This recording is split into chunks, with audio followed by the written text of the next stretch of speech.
Ears open, minds open, hearts open. I wanted to say something about boners, but I won't. Colt, Wiz of Pittsburgh Retro Gaming, and Sean of Sean. Hi. Are here in the building. Please make some noise. Hello, everybody. Hey. I am making this beginning specifically subdued because I really don't know how off the rails this is going to get. It might not. I really don't know. I'm completely sober right now. So we are all completely sober Yes. right now. It is 10 o'clock. Well, actually, it's 9:57 p.m. on a Thursday night. Mm-hmm. And we're here to talk about video games. We're here to talk about community. Mm-hmm. We're here to talk about teamwork. We're here to talk about passion, drive, and all of those things all in one. It's going to be real wholesome. It's going to be great. So that's what we're doing here. Yeah. Cheers. Yeah. Cheers, everybody. Thanks for coming by. Yeah, for sure. Yes. So for those of you out there in the internet who are not familiar with the Pittsburgh Retro Gaming community, I think the name pretty much speaks for itself. But what some may not always understand is how big the umbrella is when you're thinking about retro gaming. We're not just talking about digital gaming. You know, we're talking about tabletops, board games. There's probably even like a puzzle community that, who knows? I really don't know. But Wiz, why don't you take it off and give us a little bit of what exactly Pittsburgh Retro Gaming is? Yeah, absolutely, man. Thanks for having us back, too. Of course. Appreciate it. A lot's changed since the last time we were on, but we'll get into all that.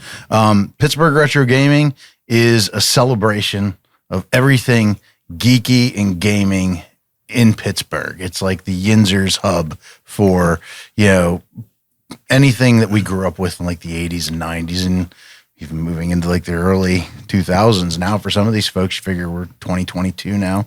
But yeah, your old gray cartridges, your old gray bread box consoles like the Commodore 64, all the way through to, things like old school Magic the Gathering, original Dungeons and Dragons, second edition, third edition Dungeons and Dragons, games that have come out of that scene from that. It's really a celebration of all of that, an opportunity for people to get together and meet like-minded folks, either digitally through our social media portals or in person at our annual convention, and get exposure to games maybe you never got to play as a kid, and maybe not even something that's a vast departure from stuff that you played, but maybe, Colt grew up with Nintendo. Maybe I only grew up with Sega Genesis. Never got a chance to play the games on the Nintendo, but now through, these groups, you get to swap games. Maybe hear about a game you've never knew about was a thing before. Or maybe a vast departure of like, oh, I love Japanese RPGs. And you start digging in and you realize that a lot of that stuff all got its start in Geneva, Wisconsin with a guy named Gary Gygax and pencil and paper role-playing games. And you're like, I want to check that out. And there's an opportunity for you to do that. And that's, I think in a nutshell, what Pittsburgh Retro Gaming is, not to ignore the fact that it's about the people that are into it too.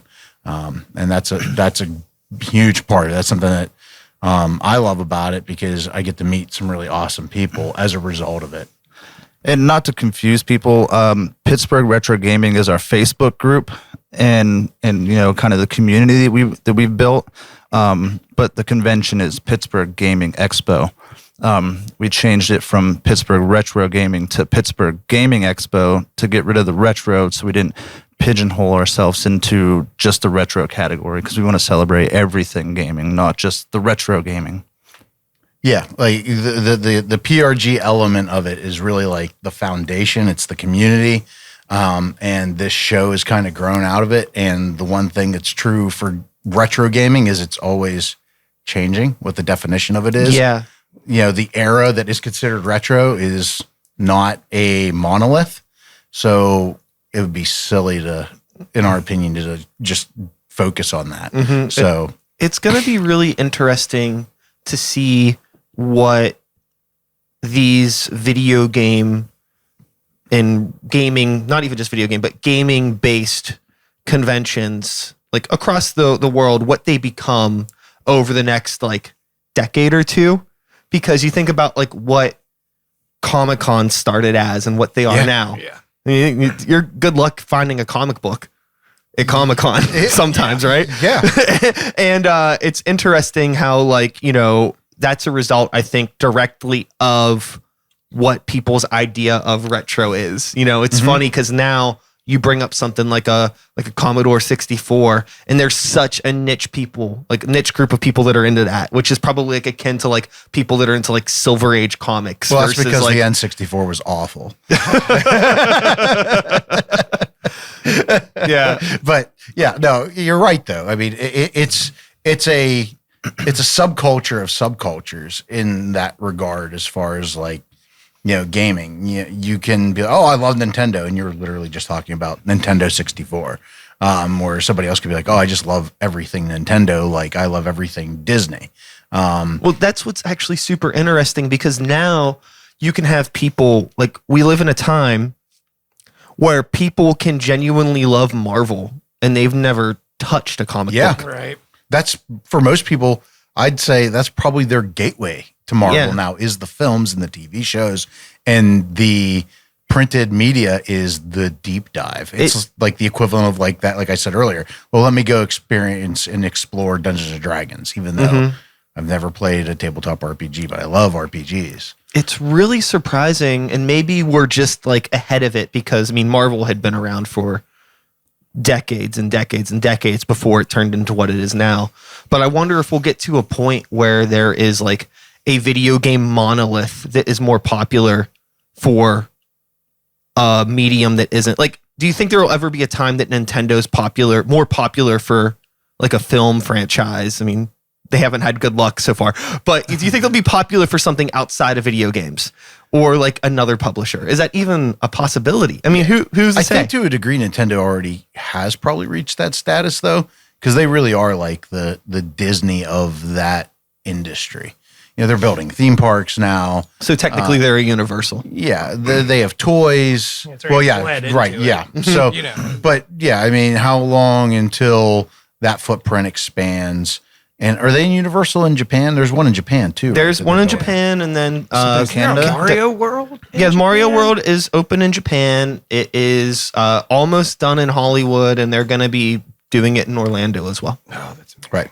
So, yeah, and I mean, they've got the toy lines, and it's not even like, you might have some toy lines off of other consoles. Like, I'm sure there's Crash Like Bandicoot Sonic toys. here and there or something like that. But I mean, there's Nintendo Legos. Maybe now like Apex, Oh, yeah. Fortnite, stuff like that. But Yeah, I think actually, you bring up a good point there, Cole. I think that the whole Fortnite thing and was definitely one of the biggest crossovers that started in Minecraft.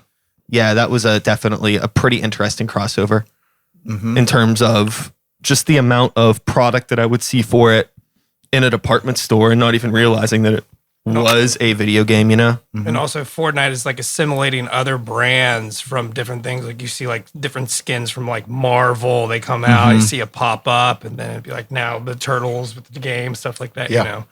It's pretty cool. So with the, you know, convention that is going to be coming up this year, it's October, the first weekend in October. You can give me all of the details. You're here to talk about it. I don't want to Sure. fuck up. I mean, do you want to tell a story of how we got the convention? Since we got our pal Sean here. Yeah, let's do that, but let's put out any information. Like, so if somebody's the watching basics. this and they're Okay. already bored, and they're Baby like, let me steps. just know where to go. So, the easiest way to find out more information on the show is to go to our website. It's pittsburghgamingexpo.com, all spelled out, or pghretrogaming.com will get you there too. Either one of those, it's the same website. And you go there, it'll give you information on the show. It'll direct you to Ticketmaster. And then it'll have links for our social media accounts on there as well. And you can find out pretty much everything you need to know. Facebook's our primary social media conduit. That's where our most up-to-date announcements are going to be. And that's it. But let's get into the story, man. The story of how we got to the fact of Pittsburgh Gaming Expo as it is now from the last time we were here is pretty awesome. That's why Sean's here. What were we promoting last time? Was the Ace Hotel event? No, it was Pittsburgh Gaming COVID. Expo, Yeah. but it was going to be a fire hall show. Yeah. Nothing against fire hall shows, but it was going to be a fire hall show. And we were kind of in a reboot mode, rebuilding. We'd come off of some collaborations that we had departed from, and we were looking at doing something new. And we had booked the Garden City Fire Hall for like a swap meet show, and we were trying to figure out how are we going to do all the things that we had done before. And we were on a really tight shoestring budget, and that was what we could do. And we came on here and we did your podcast, and we had a hell of a time. And Sean heard the episode. And you know what, Sean? I'm going to let you tell your chunk of the story because you'll tell it better than I will. It's a simple tale of just a bunch of nerds that got connected. You know, how it happened was I was on your show. Mm-hmm. You know, we were talking about me touring, all that jazz. And then a week later, you guys did yours and popped up. And then like another week later, I'm at the convention center because at this time I was working as a chef at the DoubleTree in the convention center. And it was right after like a Steel Con. And the guy who runs it was like, Sean, you know, we like comic books and all this stuff, but we need something different here. And I was like, wait a second. And I hit up Sykes and was like, who are those guys from Pittsburgh Retro Gaming Company? Can we? And I got Brian and Colt's information. I passed it to the guy who ran the convention center, and it was history, you know? Like, yeah. And we thought he was full of shit. We really did. We were like, no, come on. so like this dude hits us up and he's like, hey, I work for the MCC. And Colt and I are immediately like, this dude's absolutely trolling the shit out Well, of the us. MCC was like lofty ambitions at the time. Like we were going to rent a fire hall. It's like a bucket list. Right. Yeah. We're going from a fire hall show Massive, to the convention center. And so we're going to lie. We absolutely dug into you and made sure that you were on the up and up. Good. And then once we had vetted you, we hit you up and we're like, yeah, we started talking. You're like, all right, let's talk. yeah. and you did. You connected us with Mike over at the convention center, and we went in and we talked with him, and we totally went into that meeting with the first thing we told him was like, we really appreciate you meeting with us, but we're wasting your time and we don't have the money for this. And he was super cool about it. Yeah. And he was like, no, I believe in what you guys are doing and we'll make it work. Yeah. And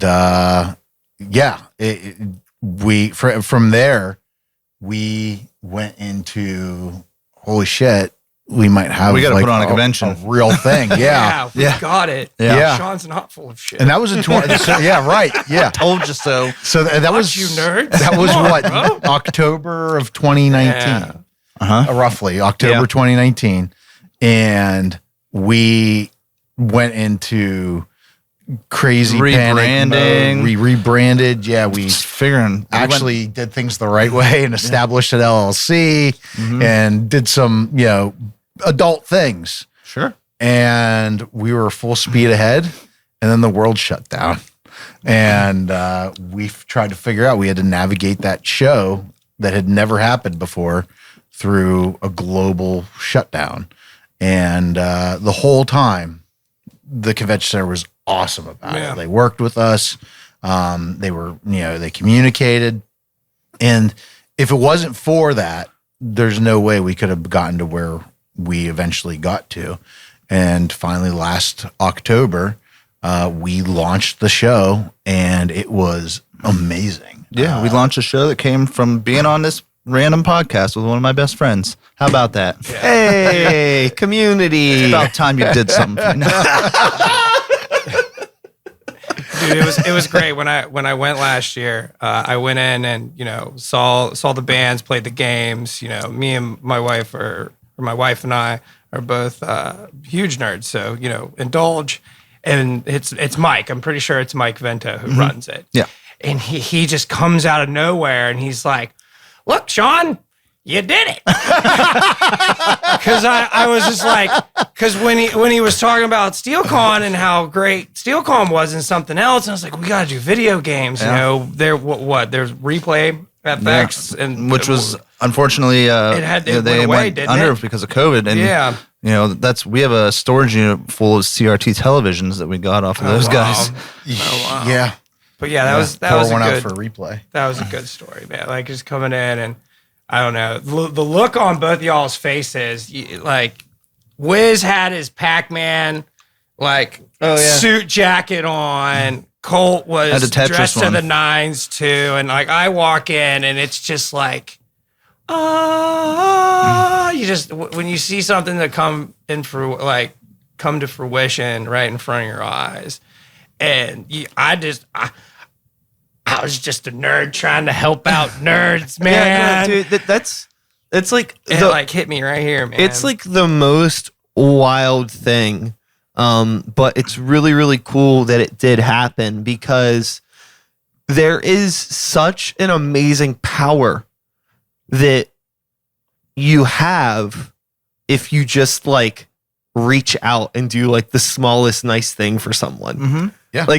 And a lot of the times, like, I think that it's really easy to get this idea in your head that some things are impossible or people don't want to work with you. And, you know, I get that all the time. a lot of life isn't super easy. Healthy dose of like imposter syndrome. Yeah, like, yeah. There's no way we're pulling this off. Totally, like, totally. But there's like a catch or something. You know, it really just worked out just because you're just like, hey, I love video games. You love video games? We're going to try to put on a convention. Well, I'll try to help you. And boom. Well, that's the funny thing is like a lot of the times, like you get this lofty idea in your head about the people that might run something like, you know, the Monroeville Convention Center. Mm-hmm. But really it's just like they have a business and they just want cool things to be in there. Yeah. So people come in there and it just goes, you know? That's what it was, is like he saw, you know, what we were and, you know, after meeting us, saw there was potential there and said, I want to help you grow. And, you know, we've definitely, you know, that being that first year was just like beyond what we could have even, just walking in there, just seeing it set up before we even took anything in there. We're like, this is ours. Like, holy shit. We worked like a year, like literally Brian and I and Alex every day, hours a day, you know, it's another job. Oh, it's a full-time job. Do, you know, 363 days or whatever a year for 2 days or 3 days of just like craziness, and then it's gone, you know? Yeah, just like that. And figuring out as we go, you know, it's not one of those things where it's like, oh, I've been an event organizer my whole life and I can do this in my sleep. No, it's we don't have like, any idea what we're doing. Yeah, we're just like, what's the coolest, most insane, dumb thing that we can do at this show that people will like? Okay, let's figure out how to do it. And so we do. And just the way the show is developed. I mean, I don't want to get away from the fact that we couldn't have done it if it was just the two of us either.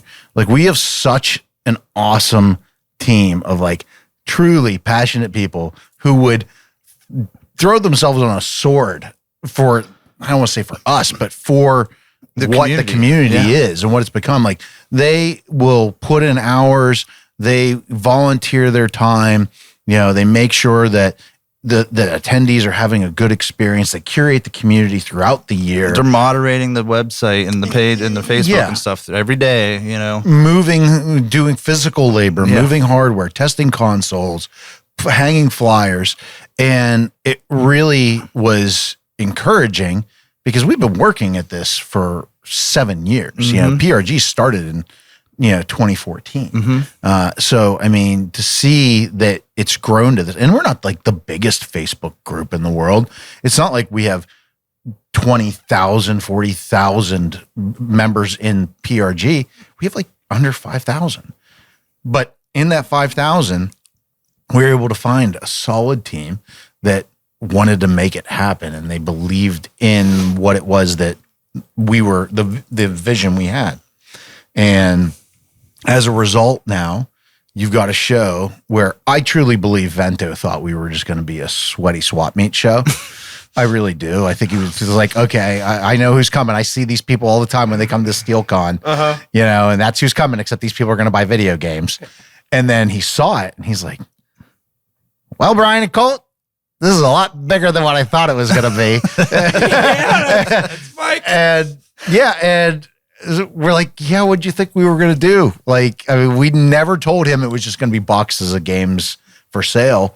Like and I think he thought we were probably trying to oversell ourselves. We probably were. We probably didn't were. know. I mean, we had committed to an idea, but we didn't know how we were going to get to the end of it. No, that's This is what we're going to do. And then we made it happen.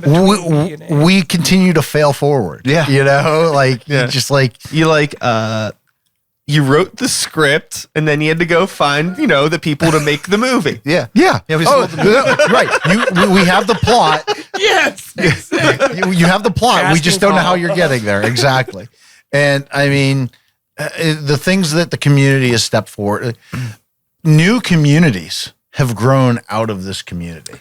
So like one of the most beneficial partnerships that we have right now is with a community called PAC, Pittsburgh Arcade Collective.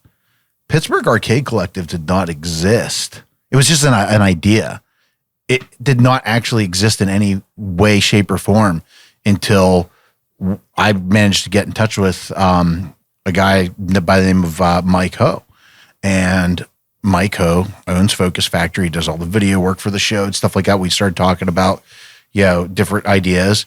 And then he's like, well, what about arcade stuff? I'm like, well, we encompass that, but we're not dedicated to it. He's like, well, I've got this idea for this group. And I'm like, run it past me. Let me hear it. I'd happy to help you with it. And he told me about it. And I was like, dude, you should absolutely make that group. And then you should let Pittsburgh Gaming Expo be your event. Like, give it a reason for it to be more than a Facebook group.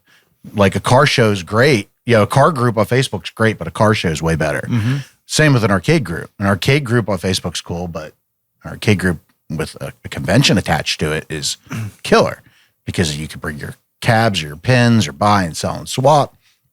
So they did. And in less than a year of that group existing, they were able to rally some of their members, and they provided a good chunk of the arcade machines that were present at PGX last year. And we'll be providing them this year. An even larger footprint too. Mm-hmm. And what's the saying? High tide rises all boats. Yeah. And it's like, that's really what it feels like. That's the one thing I think I'm most proud of about where this is heading is it's elevating the geek and gaming scene in Pittsburgh at the same time. So like you have PAC coming out of the woodwork. Now we're partnered with a group that's very new, very young, Steel Dice Gaming. They're all board gaming. They, the woman who runs that, Nikki, she reached out to us about being involved with the show for this year because we didn't really have any like strong focus leadership on the tabletop gaming element of the show. So she reached out and we talked and I said, you know what? You just want to take that bull and run with it. Go for it. And now we're going to have 20 different titles that are going to be available for a play to win library and like 3 copies of each one. I don't know what the titles are yet. That information, by the time this airs, that information will probably be out. But that's huge. And that's all being provided because we had somebody who wanted to volunteer their time and build the show because they know building the show builds the community for them as well. So that's a great contribution that I will always be happy with. And I hope to see it. And I like to keep making Mike, surprised at what we pull off. We had like a couple of year plan where we would expand the show beyond the footprint where we are into the MCC, further into it. And that based on, the strength of the support that we saw last year and the interest that we're seeing this year from vendors and attendees, that will probably be accelerated and the show's going to grow really, really quickly. Yeah. So yeah, I'm happy. Like I said, I'll keep proving Mike wrong. And Do he'll it. be happy I'm getting to. a table this year. Like I got 6 of my friends, and I was like, Ryan, like, listen, we're gonna do 5th edition, Icewind Dale, Josh Earhart, bringing minis. Let's go. Give me a table. Hell yeah. Yeah, I think my favorite thing while the show is going on is just walking around the show and watching like everybody, like how happy they are and how much they're enjoying it. And it really is like 4 shows in one show because you have your tabletop element. So I think we had like 36 hours of tabletop role playing content scheduled last year. So epic. Over a day and a half. That's Yeah. awesome. So we're pushing to do that again. Plus the larger footprint of board game stuff, they're kind of in the same space. Then we have a really, really well curated, highly curated vendor floor.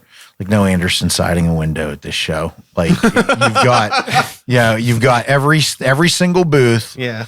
is on point. It's geek and gaming adjacent, if not focused. Even down to the tattoo artists. Even They're the all, tattoo like, artists. nerdier tattoo artists. We have more tattoo artists this year.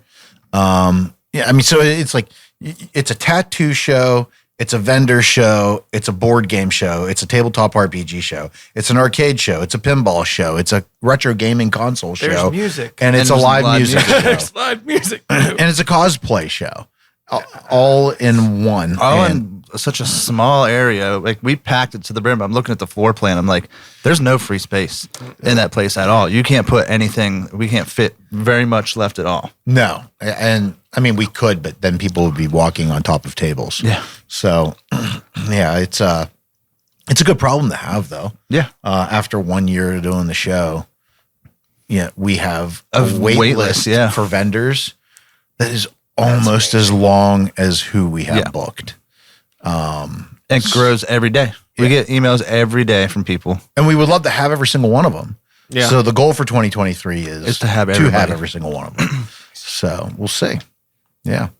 But I don't know, man. What was your take on the show? Don't let me do I all was the going to be talk. like, can we talk about the atmosphere in the arcade land in the back by the stages? Because I thought that was quite amazing. Like, we're all products of arcades here, right? The low light, bright lights coming in, your only thing you can see is shadow and then your face, you know? And that's what it was. Like, man, I hit up all those retro TVs with the Ataris and stuff like that, sat down at the emulation stations, and I'm just sitting here like I am a 10-year-old Sean. Like,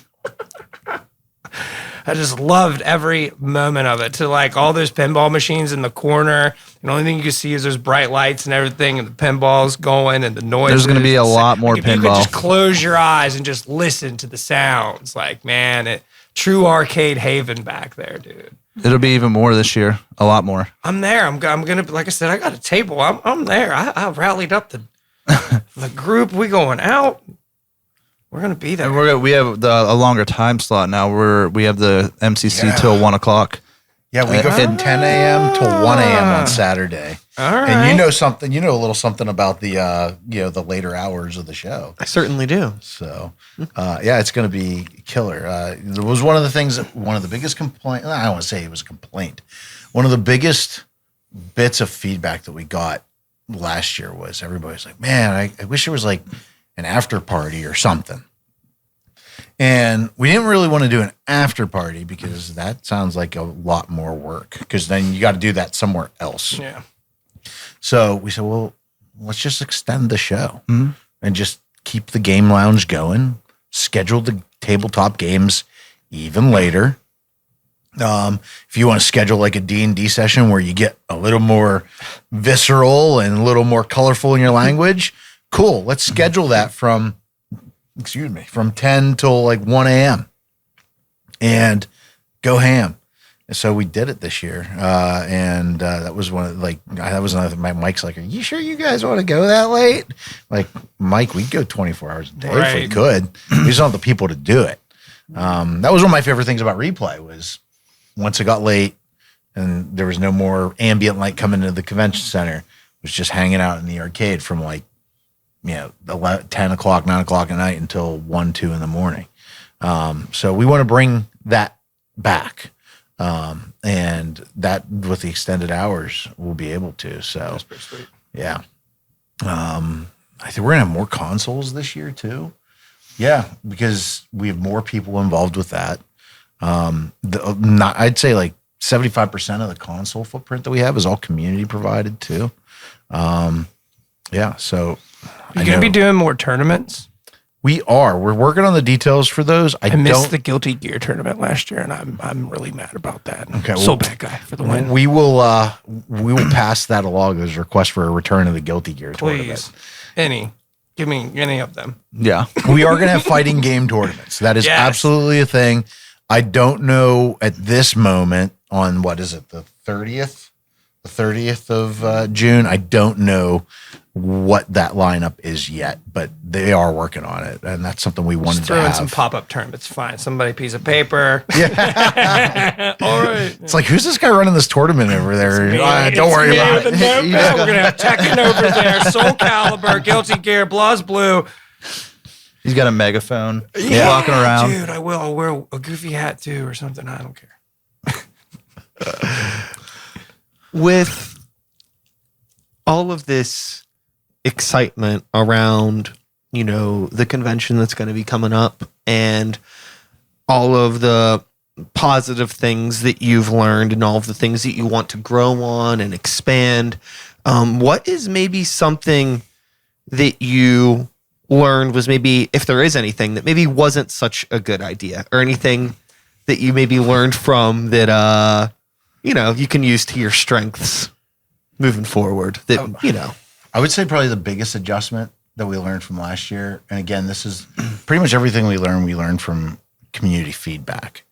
We got a lot of complaints about panels trying to go up against bands, in that they'd be trying to run a panel. Now, granted, this could change as the show footprint changes, but for this year, for sure, with the way the acoustics are of the building and where the panel room is, we're trying to be more mindful of that. And it's really discouraging to anybody putting on a panel when all right, I'm ready to put on my panel, and there's no one in the panel room because everybody went to go watch the band. So stuff Learning like how that. to space things out, Right. and try to make it so somebody doesn't have to do. I mean, until we're at a point where we're big enough where there is no way, it's inevitable that there's going to be things on top of each other. But at our current size, learning how to space things out to make it so everybody can do everything there if they want to. Yeah. Like bigger shows can stack events right on top of each other because they have The just attendance. a critical mass of attendees coming through, where it's like, all right, well, you're going to have enough people that aren't interested in that band, but they probably are interested in a panel or something. Sure. So they'll go do that. We're not there yet. I mean, this could be the year that we do it. I hope it is. But from our perspective from last year, trying to give everybody kind of like their own space in the schedule of the day. The only place where you can't really do that is like if you scheduled yourself to run a D&D game, you're going to just get scheduled throughout the day. And, hopefully you get to see a good chunk of the show around that. But we try to make that accommodation there wherever we can. Yeah, and I think without going into a whole lot of detail, like Brian and I have like similar guts. So like once we say something, we need to go with our gut on something, or something feels not right, then we have learned that it wasn't right, and we should Trust go it. with our gut because it will save ourselves a whole lot of a hassle. Yeah, you'll save yourself a couple of years of trouble. And time and energy if you just go with your gut on something. If something doesn't seem right, it's probably not right. Yeah. Don't force it. And that's a life lesson, but just, Yeah. And yeah, don't force it. Let the community develop, curate it, but let it kind of breathe. And I don't think we fought it at all. And I think that was one of the things that was, it made it harder for us when we started after we talked with you, Sean, and when we started talking with Vento, we were always kind of like, well, what's the gotcha? Yeah. And there wasn't one. But we had to kind of figure that out, and we worked against it to a degree. But once we got comfortable and we learned, okay, let's just go with this, it really made things work. Yeah. And letting go a little bit. I think letting the community take some ownership of things is really important. Especially when you're in a position where you can't retain a paid staff. And that's really what the situation we're in. I mean, there's nobody's getting paid.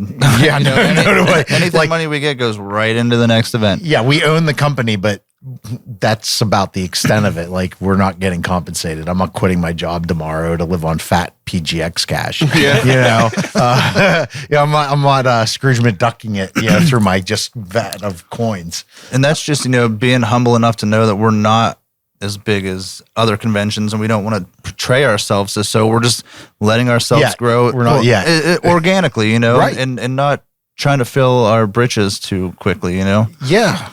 It is what it is what we can do within what we can encompass as me, you, and Alex, and then the people around us can do. And until we're big enough that we are big enough, we're not going to act like we are. Yeah. And we're not going to try and force it, or Yeah, and I think that's our new challenge, is constantly staying humble. Maybe is the way to put it, because we've had like some entities reach out to us since the convention, like, "Oh, we'd love to collaborate with you on this," and we've actually like walked away from them because it's a very dangerous word. Like, what do you mean you want to collaborate with me? Yeah. Collaborating is when like two entities work together for the greater good of each other. Yes. But I don't know if what you're talking about is collaboration as much as maybe taking advantage of my resources. Right. And it may be, it may not be. But at the end of the day, the one thing that we definitely decided in favor of was to take care of our people who are volunteering their time. And like, by take care of them, I mean, tell them no when they say yes. And they absolutely would. And they did. And they're like, "Oh yeah, you want to do this thing? That sounds like really cool. I've already taken vacation time. I haven't even finished telling you what the thing is yet." But they want to take the vacation time. They want to burn their time off to do on it and work on things. And we have to stop and say, "No, we can't let you use yourself up like that." Sure. Because we are going to ask a lot when it comes time to put the show on. We can't do that to you throughout the year for something that is probably going to benefit a third party more than it's going to benefit the vision that we all share. So I think that you get so many people that are interested in helping out, because a lot for as like introverted as the like nerd community can be, it's no different than like the music community. It's like, we really just want to meet like-minded people. Yeah. So like when you find those people, it's just like, what can we do to just like do stuff and just like hang out, and what do you need? And like, I sometimes the music community isn't as like helpful to each other as other communities, but also we don't got to go down that wormhole of things. But the idea that I'm making is that it really makes sense that there are people that do want to take their time to be a part of this thing. And I think that it's really cool that you guys are listening to them within like, I mean, it's probably not even like really intentional. It's just that you are the same person, really. Like, you're all the same. The only difference is that like you had the idea and you kind of went forward on it. Was dumb enough to say, "Yeah, let's do this thing." Yeah, totally. And then kept saying yes to everything. Totally. So it's like, you guys had the idea and just took the initiative. It always blew my mind that like nobody had really done it prior to like the start of PRG. Like, I remember when Colt was talking about like, like thinking about like doing this group, and I know a couple people and all this stuff. I was like, that seems cool. Like, it's crazy that it doesn't already exist. Yeah, and it's like, even as we were like small and growing, we watched Replay come and go right before our eyes, as we're just like sitting back like, what? Oh, wow, this is awesome. Oh, there it goes. Yeah, I think that the issue with things like that, and I don't know the people involved in that personally, and I don't mean anything that I'm going to say even in a negative way, but I don't know if their intention was like community and networking, maybe as much as just like cool event, big event. maybe make some money. Yeah. Which is fine. Like Yeah. I have no issue with that. But I think that the whole like community networking and building thing that PRG is trying to do with PGX, I think has much more of a long-term potential, because those people are going to come back every year. And like you have that group too, like that community is large or as small as it may be, depending on how you want to look at, the number. Well, right? and it's Those growing people are constantly. communicating all year. Every day, all Yeah. year, yeah. So it's like, and there's probably some of those people that are like good friends online that might only ever see each other at that event or other PRG related events if you do something smaller at another place, right? Yeah. And that's exactly what we want it to be. I want it to be a reason for me to have an excuse once a year to nerd the hell out. Sure. And it's a lot of work. Like we don't really get to fully enjoy it the way, like when I went to Replay, I was a kid and I just loved it. And I spent so much of my day there with my kids. And then I would send my family home and be like, all right, now it's my time. And I'm going to play the hell out of Sinistar and die horribly over and over again. But I looked forward to it every year. And when Replay folded, that was like a huge blow to the scene in Pittsburgh. And we won't ever be Replay, but we want to give people a reason to say, you know what?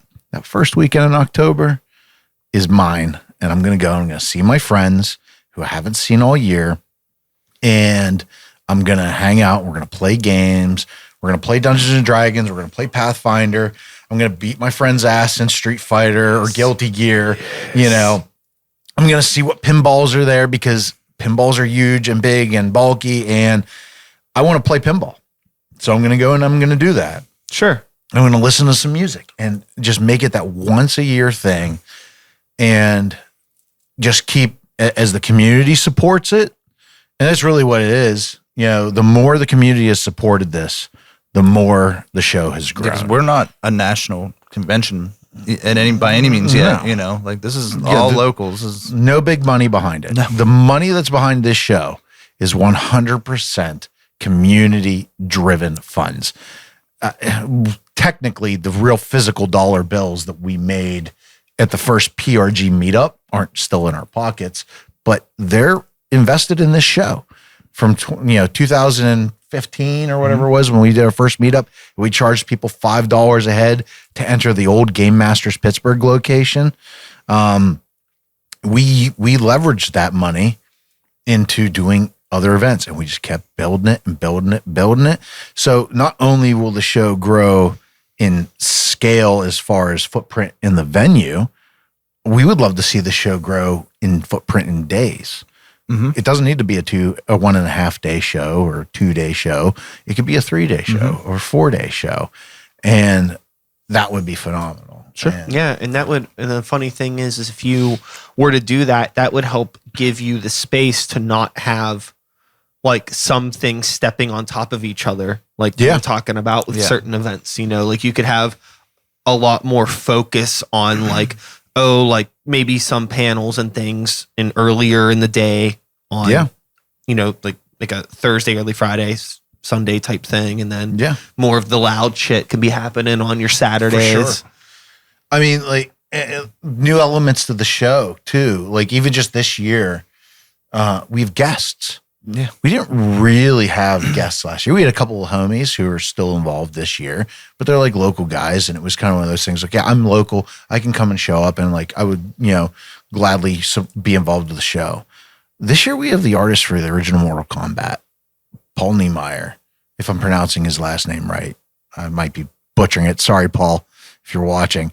But yeah, like he's going to be at the show and he reached out to us. We didn't go headhunt him. We actually weren't going to do guests again this year. We were going to hold off on it and explore it next year. And the support for the show was strong enough last year that we went into this year with enough of a war chest. We're like, you know what? We can pay for some things. We can cover some people's hotel rooms and some travel costs and get some people here. And we didn't really start to have that conversation until Paul reached out to me. And it was kind of the same thing. I thought Paul was full of shit too. I was just going to say, I'm seeing a parallel here. Right. I'm definitely seeing the parallels. So he reaches out and I'm like, dude, there's no way this is the real guy. Yeah. And like, so we start looking into him and sure as shit, it's the real guy. And I sent him a message and a real short one. I'm like, hey, let me know what your deal is. Like, here's my phone number. And because I already done some homework on him, I knew where he was in the state. And he's like, cool, I'll call you later. I'm like, whatever. And I'm sitting on my couch in my living room, my phone rings and it has the state on it from where, where Paul lives. I look at my wife, I'm like, I'm getting a phone call from the artist from Mortal Kombat. My wife loves Mortal Kombat. So she's like, you're an asshole. But it was awesome. And I spent like an hour and a half on the phone with Paul. And he convinced me, even though I didn't realize he was convincing me, that we could do guests. And so we booked Paul and he was our first, big guest. And then we started exploring other ones. And so we've got a couple of really cool up and coming YouTuber personalities, Twitch streamers coming to the show. Mr. Rightway and Zap Crystal. They're a husband and wife duo out of Texas. And they've got a good following and they do some cool stuff and they hit us up. Mm-hmm. I'm like, yeah, we can make this happen. And I love that we can bring that to Pittsburgh. Yeah, if you could get like people that are doing that sort of like video content that will like come and have a good time and talk about it on their platform, like that's going to be huge. Like there's so many conventions across the country that I wouldn't know about if it wasn't for the stupid people I follow on YouTube. Yeah. I wouldn't know what fucking Too Many Games is or Portland or any of that stuff. I wouldn't have any fucking clue. No, the content creators absolutely drive it. And I feel like it's kind of a, what's the word I'm looking for? It's a relationship that definitely feeds off of itself, where when you have a community like PRG and you come across a really cool content creator who might be local, but maybe doesn't have the exposure that somebody else does. And you can partner with them and make that be like, hey, you're a local tabletop podcast or board game podcast. Do you want a home show? Like where you go every year and you're just part of the show and your people can have a place to meet you. And that's kind of like, now Raystream was doing Rystream. That makes more sense. But he was doing great.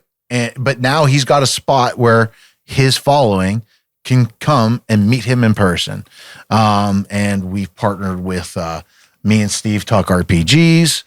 I didn't know they were local. I started listening to them, find out they're local guys. And they're going to be at the show. They're going to be running games. They're going to be doing actually, I think they're going to record a podcast at the convention. And then we have Level Up Podcast. It's a Level Up board game podcast. Again, they're like an internationally followed podcast, but they're local. Scott and Patrick, and they're going to be involved in the show too.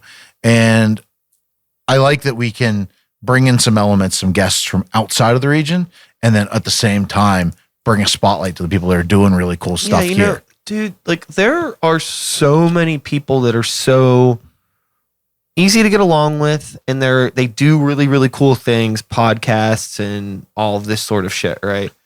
But the issue is like going back to just putting together an event like this and how it takes so much time and nobody's really getting paid from it. That's the trick. It's just like finding somebody that's actually willing to go through the effort to do all that behind the scenes to meet and organize with all of those fucking people and get it all into one building. Yeah, a lot of it's not like fun, geeky stuff. There's it's a like, lot of it's like me and Colt play in a band together. You have a family. You know, all the above, right? And just getting like 4 people to show up in one place at the same time could sometimes be like a real, like, it's a real hoot. Yeah. Now you're like, you have like hundreds of people probably just involved in like whether they're part of staff or vending or performing Bands, or whatever. And then all of the guests, like you're working all year to get You have all to. of these people into a building at once. Like I said, it's chaos. another dude. job. It's absolute- hours yeah. every day. We Every single day. we after the show this year or last year, we took 2 months. We took November. We took the rest of October, The holiday season. and we took November. And we came back to the table and did a little bit of work in December, and then we took the holidays off.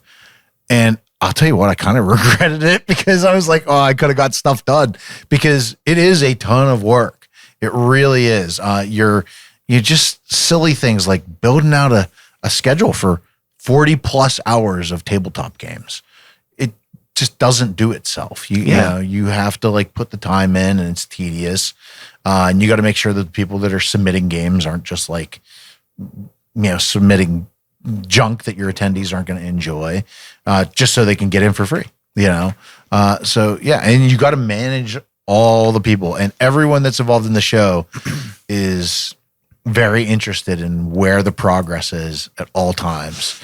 So it's like having 30 bosses that want to have an answer and 30 assistant managers. yeah. So you try to but you don't want to keep them in the dark, so you try to do what you can and answer those questions. And at the same time, you're learning business 101, like in a crash course. Yeah. Like things I never wanted to do. I didn't go into school for business for a reason. And now here I am learning how to file corporate taxes and get the right insurance policies and learning that renting a truck is more expensive when you're doing it as a business. And it's not like, oh, I'm just going to go rent a U-Haul on my personal, bona fides. Like, no, I have to have all that stuff in order. But it's worth it at the end of the day. It's For those 2 days that we're doing it, like there's the setup day sucks. It's awesome, but like those 2 days where it's like this is happening, it makes all year worth it. like seeing that line. That was probably one of my favorite memories this year. There's a bunch of memories that I really cherish, but when we were shitting ourselves, like we're sitting there and we're like, I don't know if enough people are going to come to this to actually justify it. And I don't know that I have the money in my pocket to cover it. Because we were talking like we might be pulling money out of our own pockets to cover it. Yeah. I mean, because we're in a contract. Yeah. And the people sign contracts for a reason. Yeah. And it's not because they want to say, well, sorry, you didn't, well, better luck next time. We'll let you ride this time.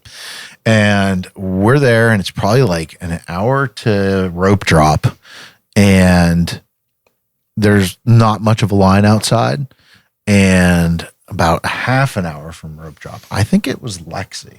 She came to me and she goes, Wiz, there's a line wrapped around the building. I was like, bullshit. Like, there's no way. And she's like, no, there's literally a line wrapped around the building. I was like, I gotta go see. So like I bolted out the front and I see this whole, like just the line just snaking around the building. I was like, all right, I'm gonna do something just off the cuff. I just get out there. I'm in my Pac-Man blazer and I cup my hands to my mouth. And I'm like, good morning, Pittsburgh Gaming Expo. And everybody goes nuts. And I suddenly understood why you guys do the band thing. Yeah. I was like, this is amazing. And like, it was just such an exhilarating feeling of knowing like, holy shit, this is going to work. This is going to happen. We're not full of it. It's not imposter syndrome. Everybody who told us that we were full of shit or that we couldn't do it without them was wrong. And the team that we have is what made it possible. Yeah. Most of the time, if somebody tells you that you can't do something without them, they can't do it without you. Boy, is that true. Yeah. And we've seen it, because we've come across people who've been like, oh yeah, I could do that. And there'll be like a little flash in the pan and they'll do it. And that's it. and they realize, oh, there's a lot of work here. Yeah. Good luck. And like neither of us could have done, like if I'd had the idea by myself, I couldn't have done it without Colt. And if Colt and I had just had the idea and stayed on the course we were on, we couldn't have done it without Alex. No. Alex is, I wish he was here tonight. Alex is like definitely the third leg to that stool. He brings a ton of stuff to the table. Pretty much the entire image that currently exists of what is PRG and PGX as far as like marketing material and, promotional content, all of that. He's the man behind the website. He built the website, like everything. All of it. He tells us when we have bad ideas. He's great for that. But he also listens and he understands that like, while sometimes it seems like we have bad ideas, those bad ideas are probably a big part of what got us to where we did get to. So he does listen, and he's equally passionate about the community as we are. And, those are the kind of people you have to have in your corner. And his original plan when he sat down with us, he goes, okay, look, what you guys were doing before wasn't going to work. But I really like what your vision is. And he originally had planned to sit down and yell at us and be like, you screwed up that last thing that you guys did. And, and then once he sat down and he talked to us, he goes, oh, maybe these two aren't the issue. We're just dumb. Yeah. They just don't know what the hell they're doing. They're in a box and they're just flailing around, trying to like make things happen. And to a degree, we were successful, But yeah, he absolutely has stepped it up the next level. Mm-hmm. Y'all's hustle is on a whole nother level. Y'all were like ninjas at the convention center. Like you'd be somewhere and then I'd like go walk and I'd be like, did I just see Colt over there? And Colt's over here now. And there's Brian. Like you had like secret doors that you were entering and then popping out of nowhere. And you knew that place. Yeah. You know that I knew building. that. I do. Yeah. I've like worked there for a couple of years. So yeah, man, you guys were on point that day with how much effort you guys put into it. And just on the floor, seeing you guys. Mm-hmm. Yeah. I think the thing that I really like about any of your events that I've been to, and I've been to several of them in several different locations throughout the years. Seems like they always change. I think the thing that is really cool about it is that it never feels like a hollow event. Like there are other conventions that exist that are there, basically to be kind of like either like, it's like this weird contrast of like swap meet and like spend a lot of money to meet somebody. I call it if you want spew and queue. Oh, that's good. You spew cash. Yeah. And you queue up to meet somebody. Yeah. So the thing that was like, but even like when you're at those events and you're going through like, say they have like an artist alley of like local people, like nobody really engages with the people that are there. But at your events, I feel like there's always people engaging with everybody anywhere, no matter what's going on. Everybody's just really curious to learn about what's going on, like try out like an indie game or like see what like a local craft person is doing. Like everybody's like communicating with people, making connections, maybe probably doing some sales, networking and all that stuff. I think it's a really positive experience for everybody that's there. It's cool. Just like you had said earlier, just to like walk around and see people like engaging, with the event. Last year when my band Normal Creatures had played, like, we sold merchandise to people that had never heard of us before. That's that awesome. Just came and they liked the tunes and they picked up some stuff. That's awesome. And I didn't expect to sell one fucking thing. Not because, not because like I have like low confidence in the band. It was just kind of like I think people will come and they might enjoy watching us play, but I don't expect actually anybody to like spend money on us when there's like a room full of other things to spend money on. That's probably a lot more of the reason why they came here. Mm-hmm. And I think some of that, a big piece of that is behind how the show's designed. We like to consider ourselves a one-stop shop as far as like when you get in, you pay us once. And that's the last time we're going to, and you're basically just paying us to help make the event happen. And we have t-shirts and stuff, but like we even thought about expanding merch this year, and we didn't do it yet because everything that we were thinking about is like, we're going to step on a vendor's toes if we expand this merch this way. I would love to have PGX branded dice trays. I think they'd be the coolest thing in the world. And I'd give them to all my friends for Christmas and Hanukkah and bat mitzvahs and, quinceañeras. Everybody would get PGX dice trays. Yeah. But a lot of our vendors sell those. And so I was like, it seems wrong. We shouldn't do that. And, we're slightly expanding our t-shirt merch this year. But again, we didn't want to go overboard with it because we have t-shirt vendors on the floor who are, who got really good support last year from the attendees. Yeah. And I feel like the reason they get such good support from the attendees is because we're not jamming our hand into your pocket all the way up to the elbow. Have your one design for the year. People like it. Get it. That's it. It's less inventory for you to worry about. Yeah. Yeah. And then that's it. Yeah. Keep it simple. Yeah, for sure. I do have an idea for the event that would be it would be intentionally free to the guests. It would cost you guys some money and some time to put it together. You would also need space to host it, but I think it would be a phenomenal promotional tool for you guys at the event. I'm not going to talk about it on mic. Okay. But I'm just saying this out loud now. I will cut this out. We'll remember. Okay. Yeah. I do want to talk to you about it. And I will, because we've actually just crossed the threshold of our hour, and I'm not necessarily saying that we need to be done, but we could wrap this up sooner than later, unlike last time when we talked for about 2.5 hours and 90 minutes of that had to be removed for just reasons. Yeah, reasons. It wasn't necessary to have all of that. We actually had a lot more beer at the time too. Which I guess before we get back into the end of this, does anybody want one more? Or do we feel okay? Please. All right, let's get one more. Are we going to break out that mead? Sure. Yeah. All right, we'll do the mead. We'll do it. So we're at the hour, and we're just going to do a quick little break. Yeah, so one thing we didn't talk about yet so far was the bands that we have for the event. So we can talk about the bands a little bit.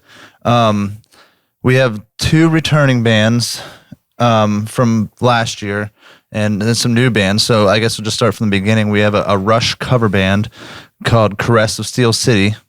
So they're going to be coming and playing a bunch of Rush covers, which is going to be awesome, especially with the pinball footprint that we're going to have this year. Who doesn't love Rush in Pittsburgh? Right? I know. Especially with a name Lots like people Caress don't like Steel Rush. City. But yeah. And we have a group called Big Blitz, which is a jazz trio of 2 saxophone players and a drummer. I'm really excited about them. Like they're like younger guys too. They're a ton of fun. Yeah, I've never seen them live, but Brian Urban is the one that put me on to them. He's like, dude, you got to have them play the convention. And then I went and looked them up. I'm like, yeah. And I was, and they're young. They're just like now going into college, and their dad manages them, and he's like, oh yeah, they're down. They're going to learn some video game covers, and like they do awesome. Like all kind of cool stuff. They have like backtracks that do cool stuff.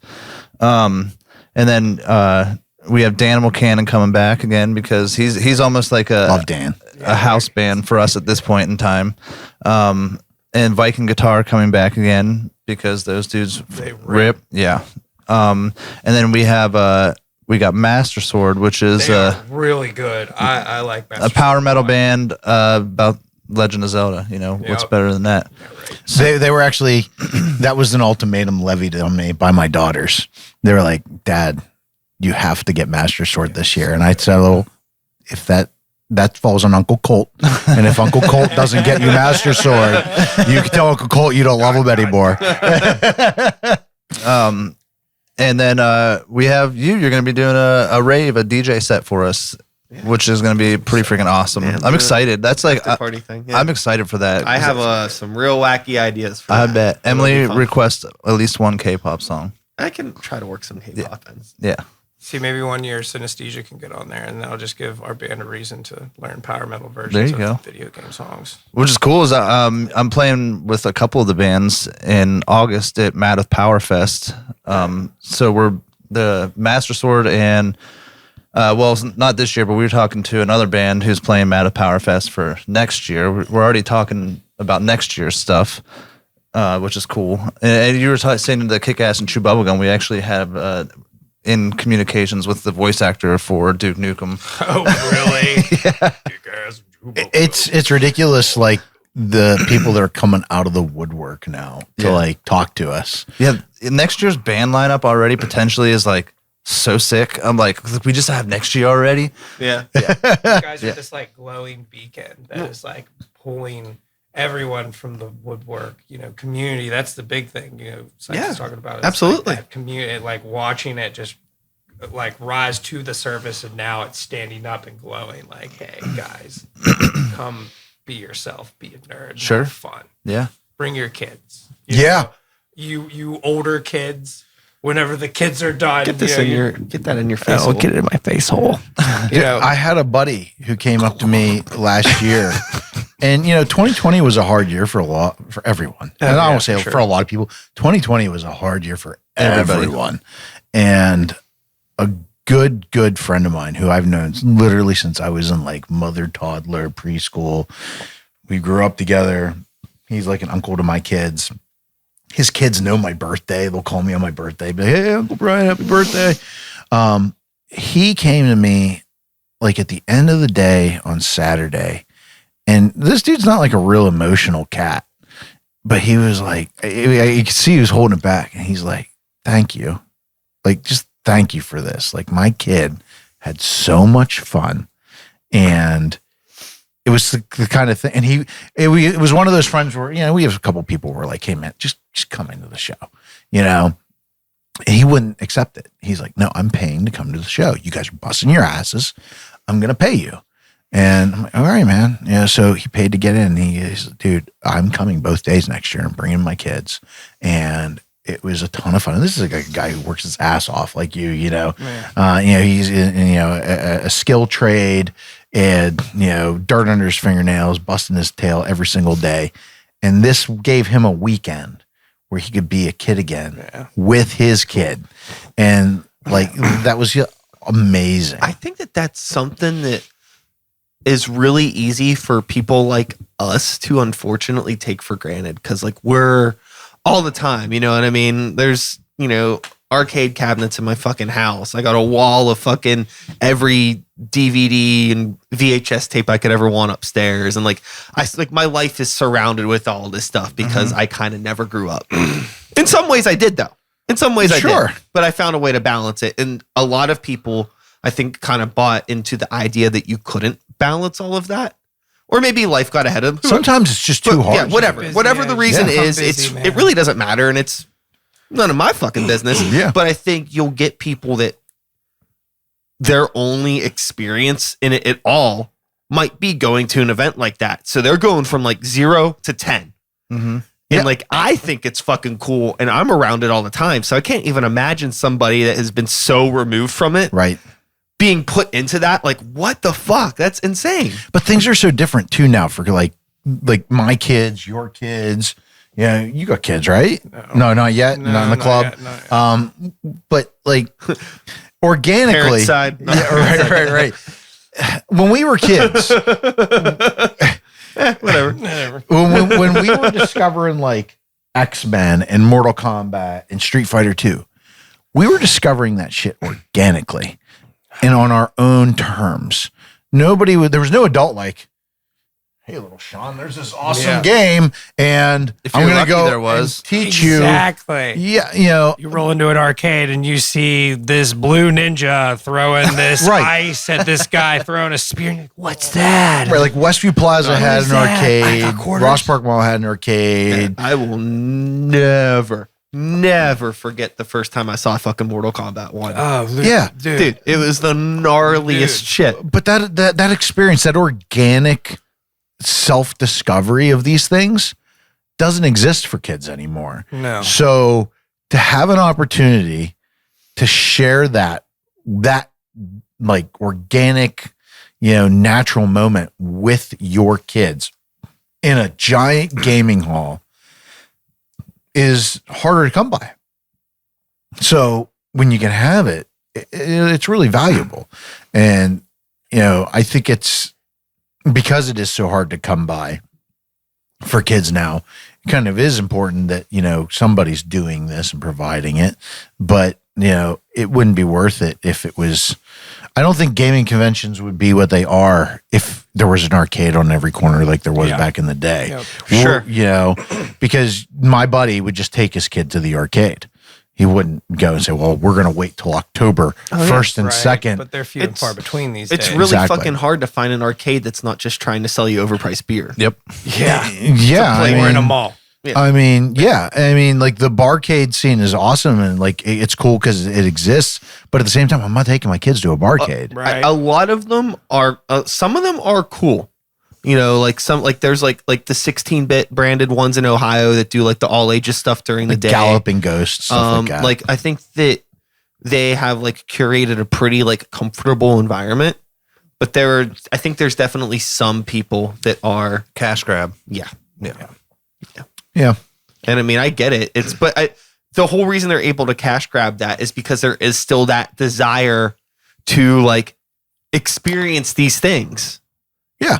Well, and it's a pretty like the nostalgia is a really powerful drug. Oh yeah.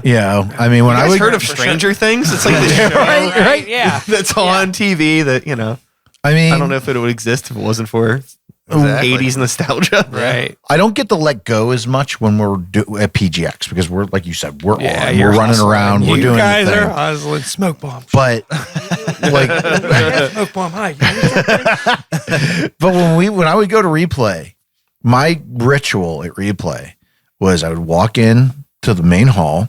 I'd probably walk like 30 steps in, and I would just shut my eyes and just let it wash over me, and just standing for like a minute or so. This is like his ASMR. Yeah, exactly. Yeah. But and then like once like it washed over, I'm like, all right, now I'm ready to do this. And I'd wade in. It's like if you find a sealed Nintendo game, there's a really strong urge to crack that son of a bitch open and just and take that in, Well, going into an arcade now is almost the same experience, unless you're going to go to like the boardwalk, at the beach or whatever that you see arcades. Yeah. But, I mean, that's, I think that the other thing too is like, there's a difference between like seeing like arcades, but also like seeing arcades that are like curated and maintained versus arcades that are kind of Just like the back of a bar fall Just- apart. Yeah, for sure. yeah. Yeah, me like originating from West Virginia, like we had an arcade at the Meadowbrook Mall, and it was like 10 games. But like the real arcade to me growing up was in like South Carolina. I was on the boardwalk. We had You Aladdin's walk- Castle.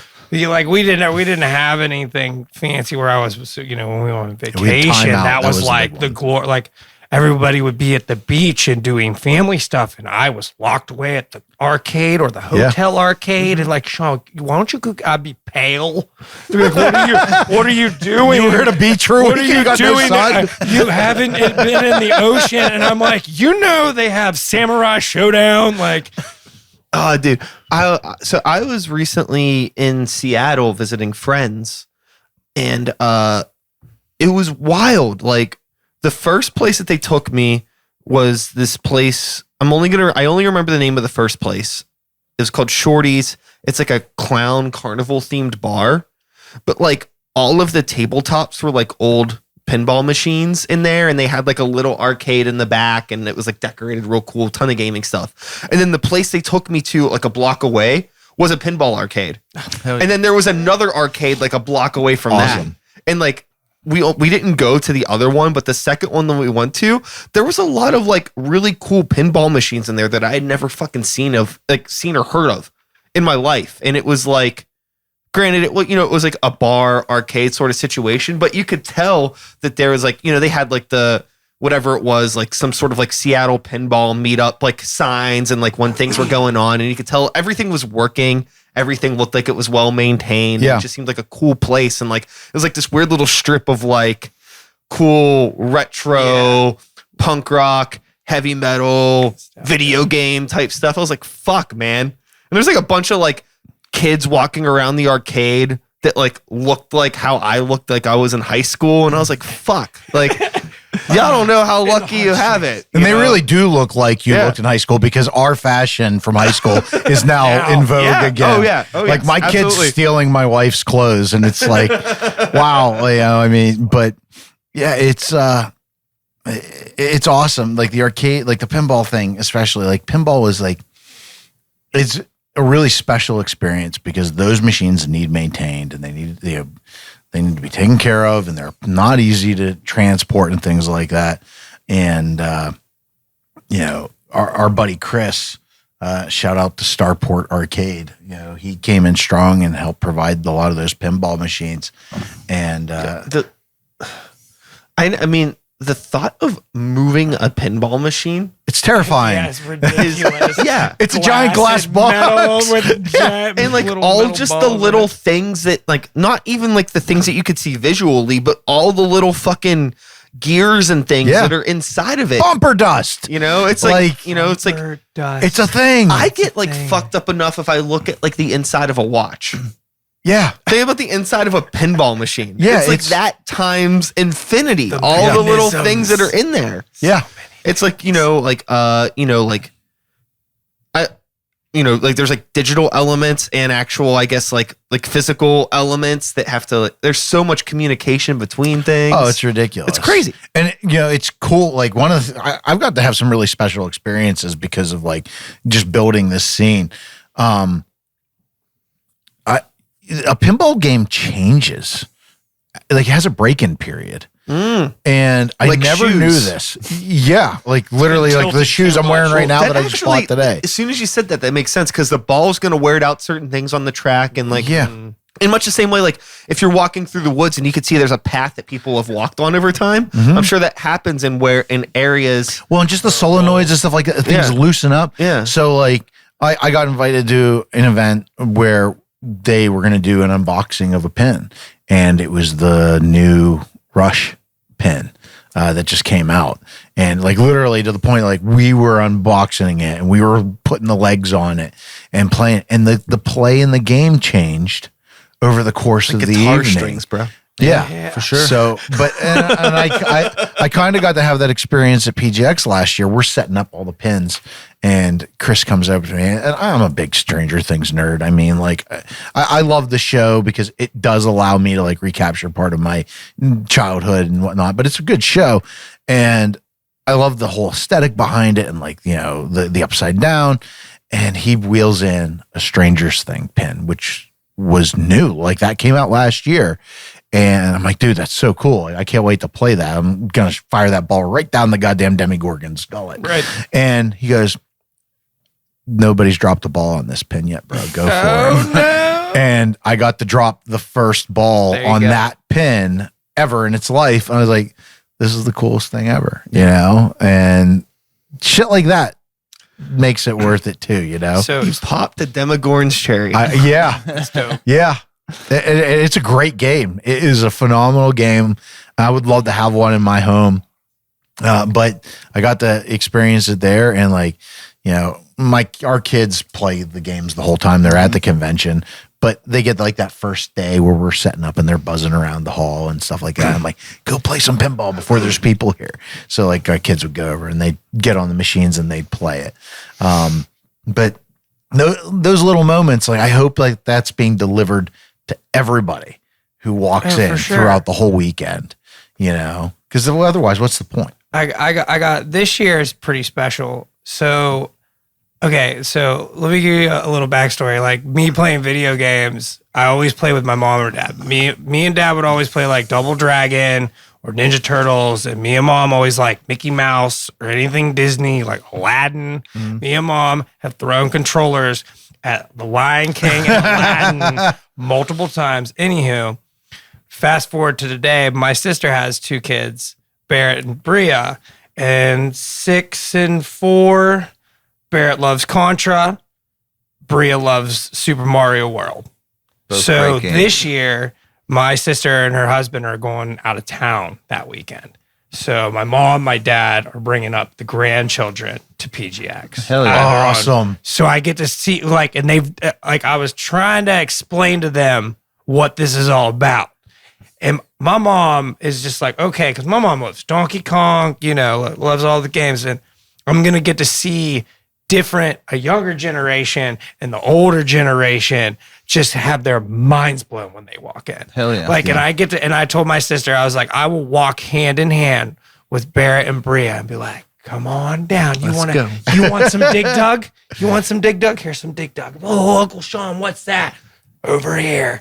And then, of course, my mom is just going to find some Donkey Kong or some Tetris, and she's just never going to So now I need to make sure we have Dig Dong, Donkey Kong, and Tetris. Ding dong, Ding dong, Donkey Kong. Yeah, I think it was really cool. Oh, man, unrelated, but I am so fucking stoked for they're already building it because they're building so at Universal, they're building an entirely new theme park, and one of the lands is going to be the Super Mario Land. Yeah. But they've already started laying the track for the Donkey Kong minecart roller coaster. There you go. That's Dude, awesome. dude, I did not. did you not just get chills down your spine thinking about that? So if you hit the button at the wrong moment, you just die. Do you just die? that's the end of your vacation. If you miss the whip, and Dude, I am Universal. I don't want to sidebar, but they are so top tier at doing theme parks, and it's gonna be bananas, dude. I never got that memo, man. Donkey Kong roller. Oh, man. Oh yeah, So good. Watch out for the vultures. Mario Kart ride. Yeah. Let's go, baby. That's dope. I can hear the music in my head right now. Dude, it's gnarly. Jumping over clean fingers. Dude, it's gonna be gnarly. It's nice. yeah. You can see you can get kind of a taste of what's gonna be happening. 'Cause there's video of the Japan Super Mario Land on YouTube. You can look at it, but I think there's gonna be some. See, I'm waiting to the day since you've got laser tag and we have VR. I'm waiting for somebody to do something with Metroid where you can put Samus's helmet on and have your gun and then do laser tag or something. Let's get Metroid 4 first.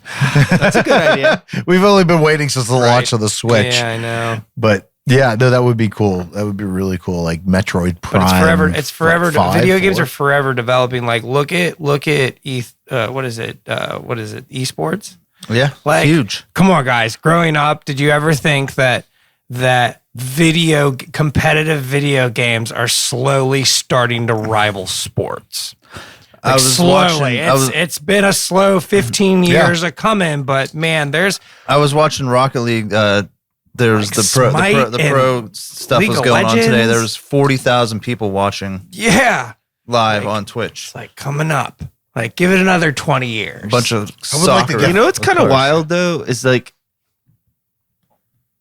don't mean to say this to poo poo on things, but 40,000 people really isn't that much in the grand scale Yeah, of things. sure. Yeah. You figure how many But- people do they get into a stadium? Yeah, but it's super interesting still just to know that there is that potential. It could be much bigger than that. Yeah. Well, they do sell out stadiums for our LCS events and stuff like Yeah. that. And Well, you also got to receive viewers. It's video games, it's content. Where did that all spawn? Internet viewing. So there's not a physical realm like football or basketball where you had a stadium where you had to cultivate to go and watch. well, there is. The internet. They do that. Oh, They do have it at stadiums. Well, that's Yeah. I'm That's sure amazing. I'm sure there was a time when people were like, "Oh, well, it's just a movie. What's the big deal?" right. Oh, that's just music, And with movies, oh, that's just a movie, and then Citizen Kane happens. That's just music, and then the Beatles happen. Yeah. That's just a video game, and then Mario happens. Yeah. Yeah. Right? There's always those things that completely change the idea, but there's always going to be people that don't quite still understand. That's just a convention, and importance then that it has. PGX happens. Yeah, there What? you go, baby.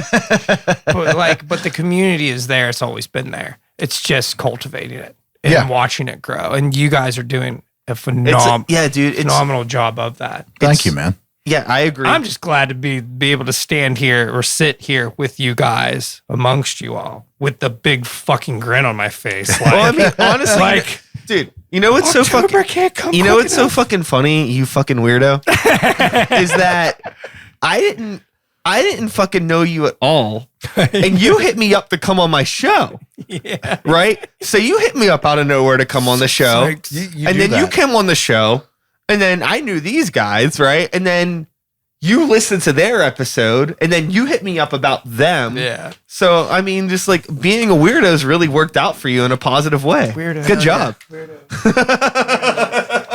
Weirdos. Yeah, But man. I think that's that thing where it's just like maybe sometimes like, you know, like it's really easy to be like, this is like a silly analogy, but like, oh, like, I don't know if I should ask the girl out, you know? Just ask. And in the Right. words of Russell Nash, just ask. Just Just ask. do it. You know? Yeah, 'cause you know, so that's don't the go thing. for the prettiest one, but just go for the one that is next to the pretty one, and Yeah, and you'll you don't probably even- succeed. You don't even have to like put it in like a dating romantic aspect, even like with the podcast, like, you know, just like Right. I know that like I very flagrantly like have on like all of my social media now, don't ask to be on my podcast. But I mean, like, if you really like have something that you want to talk about, hit me up. Yeah. You know, I think that for the most part, it's just like, that's just kind of like weed out the people that don't really give a fuck. Sure. Right. Yeah. See, it goes back to like Colton, like the gut thing. Like with you and PGX and stuff like that, it was a gut thing. Like you thought I was full of shit, but whenever I saw you guys and what you were doing, just a glimpse, just a like I'm a a little believer. rabbit hole, dig into what you guys have did. I'm just like, these guys ain't fucking around, and boom, just like with you and you know the reach that you have to the music scene in Pittsburgh and your voice and how many shows you did and how active you are with what you do in your art and whatnot. It's just that was that gut feeling. Just like with you guys, it's like we gonna have a video game con. It's Like, please dude, let this just all work. It's so wild. It goes back to like that kind of. This is like a musician sort of thing where it's like it might be a small show, but you never know like who's in the crowd. For sure. You know what I mean? Right. for sure. And again, like, you know, like this, my podcast is not some huge 20,000 a week download sort of thing, but you never know who's listening. Yeah, some Right. weirdo could be listening. Yeah, we're Some weirdo. and just say yes to the It's the weirdos. links to what you need. Yeah, That's the 100%. thing. You know, you don't know. You know what I mean? Like some of like the most productively beneficial shows that, you know, we've played as bands have been some of the smaller ones. Sure. Yeah. It's just about putting yourself out there. Not being afraid to Yeah. put yourself out there and do what you do and believe in what you're doing. jump and pull that ripcord. Yeah. It's wild when we like, so we just launched the archive of the old PRG events on YouTube. Pittsburgh Gaming Expo has a YouTube channel. And so there's an archive of the old footage that we did from previous events. Some of it, it's not all up there yet. Some of it we've decided that it needs to be refined a little bit, and then we're going to drop it again at a later date. But some of it is up there. And it's cool to go back and watch it and be like, holy shit, we didn't even know this guy yet. And now he's like on our team. You know, and it's kind of like almost like in a weird way looking back through like this portal of like time travel. Yeah. And, you know, like Andy, we didn't know Andy at PRGX at the now Elks he's like Lodge. one of your best friends. Yeah, he sits at my table he sits at my D&D table Nice. like a couple times a month. Dan, we didn't know Dan until we did the pop-up game area at the Spirit for Bit Brigade. Yeah. Dan decided to go out that night and coming down and see us. And now Dan's on our staff, you know, and I'm like, we're good friends. He also sits at my D&D table a couple of times a month. His wife sits at my D&D table a couple of times a month. And these are all people that we only know because we just said, let's do it, you know? And then they go back and watch video and look at old photos and be like, damn, I didn't even know him yet. I didn't even know her yet. Yeah. And now they're like That's really so tight. fun. Hell yeah. Yeah. Hell yeah, it dude. gives people a reason to like connect and express their nerdy flavor, whatever flavor it is, because they're comfortable being amongst other nerds. Yeah. Let's like do it. it's a great thing. It's glorious. It's been so funny because like I've spent a big chunk of my past 6 months doing these Taylor Swift dance parties, and Which you're killing it a on, lot of people Yes. have a hard time Slaying it. understanding like why do people want to come to this? And it's I have no idea. I'm one of those people. I have no idea. I don't understand it at all. I see the crowd and I'm like, what is going on here? It's baby. literally no different than your convention. It's awesome. This is a group of people that have a particular interest and they're going to be in a safe environment and meet people that are like-minded. Yeah. It's literally like a Taylor Swift convention. Okay. And once that clicked in my head, I was like, this makes sense. Now I understand it. These are nerds. It's a fandom. It's just, it's a fandom. Exactly. Yep. That's what it is. Pop culture And like, fandom. there's so many of these people, these are, it's a primarily female audience, in, mid 20s to mid 30s is like the main demographic. But it's like, how easy is it for these girls to go out on a night and not feel like they're going to be in a threatening situation? Yeah, right. Because there's going to be weird dudes hanging out. Like, there's no weird dudes at these events. Yeah. It's just a bunch of girls, and Wilding it's out not on always Tuesday. exclusively girls, but it's people that are fans of this thing and they're going for this They thing. want to dance. And that's they want to dance to the songs that they grew up with and with people that like these songs. People make friends. Like people it's cosplay. They dress up as like Taylor Swift from different music videos and different eras. They take photos together. Like it's literally no different than absolutely it's the same different little- fucking thing. It's Anthrocon for Taylor Swift. Sure. It's Anthrocon. It's Star Wars Celebration. It's anything that you want to say, but just for that demographic. Yeah. Same vein, different And then, model. so does that Yeah. now? That's what it is. Oh yeah, now I totally It makes get sense. It. Yeah, I That's get the it. thing. It's just like, you find just that thing for that community of people and you give them a safe, comfortable place to be themselves for a limited amount of time, whether it is one night or 2 nights or 3 nights. Like that's going to be invaluable to those people as long as the people that are organizing the event are doing it for genuine And reasons. that's exactly where we're at with it. Like we want Since it day to one. be that space where people can come and let go of all the other BS in their life and just be like, I'm here to roll polyhedral dice. And I've got like this special set of dice that I'm afraid to talk about at work because I'm going to get ostracized at the water cooler. But you know what? Here, I can show everyone my special clicky clacks and they're going to love it. special You know what's it's so funny because like going back to like the Taylor Swift shit, there's definitely like a demographic of people that you could tell have spent, since they were 21, they spent a lot of time in clubs, but also like a lot of her music caters to a demographic of people that are introverted. So you could tell that they're not used to being in nightclub situations. And you could tell the difference between like the girls that are like, oh, the club girls and the girls that are just kind of like, I've just been hanging out in my bedroom. I've never been out around a lot of people. Yeah. And then, but like now that it's like you're giving them an opportunity to actually like get outside of themselves and be a part of something bigger, which is really no different than maybe a lot of people that are used to maybe only playing, games with people online or the friends that they meet in these Facebook groups. And then they finally get to meet each other.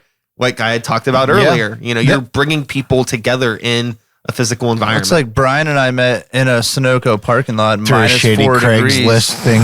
in the middle of wintertime, right? And we're like, there's got to be a better way to do this besides having people meeting up in the middle of parking lots in the cold and the snow. In a giant parka, like we're going to rob you. So we started and built something, and Yeah. now we're here. I mean, it's just because we were really passionate and nerdy about something, and I wanted something to share with my kid, a hobby. And so it really is wild to like, if I think back on the way the ripples brought us to this moment, like I played Mario Brothers on a modded Xbox because I didn't know where my games were. And the new stuff, the current stuff at the time was too violent. And my kid was only 4. And she really, really enjoyed watching me play Mario, but the controller was too big for her hands. So I dug out the console. I'm like, you know what? Let's start collecting video games together. That it's a hobby for dad and, you. And she was 4 at the time. My son wasn't even around yet. But my oldest was 4. And another buddy of mine said, hey, I know somebody who's selling a whole bunch of video games. He's got a garbage bag of them. $60 and the garbage bag of games is yours. And I totally fleeced the hell out of that dude, apparently. I had no idea because I was new to the hobby, didn't know what I was doing. I said, sure, I'll take that deal. And I bought that bag of games for $60. And there was not sealed, but a complete in box, damn near mint condition copy of Fire and Ice in there. And that game goes for like $300-$400 now, and that was just the one thing that was in there. There's a bunch of other stuff in there. And a bunch of stuff in that bag I listed on Craigslist as BST, buy, sell, trade. And this weirdo saw it and was like, I'm going to go meet that guy in the middle of February in the dark parking lot in Brookline. And and the rest is, I guess, kind of like history in the making, as they would say. For sure.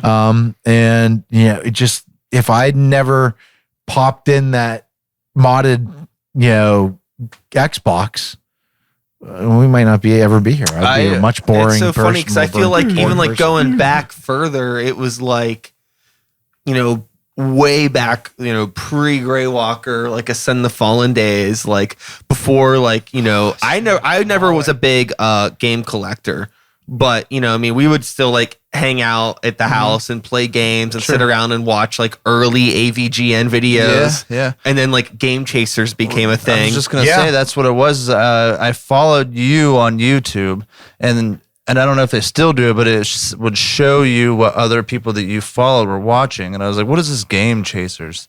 So I'm like watching it, and it like just sparked that. Oh man, yeah, this is great. I want to play those old games too. It's so funny because like I remember in like the ATF days, like we would watch like AVGN videos a lot and like hang out and stuff, but we would also watch a lot of fucking American Pickers. And like Game Chasers kind of like crossed this weird boundary of things that we were all into. So it just totally made sense that you would like it. And then like that, like, and then that started was like, that was also around the time that,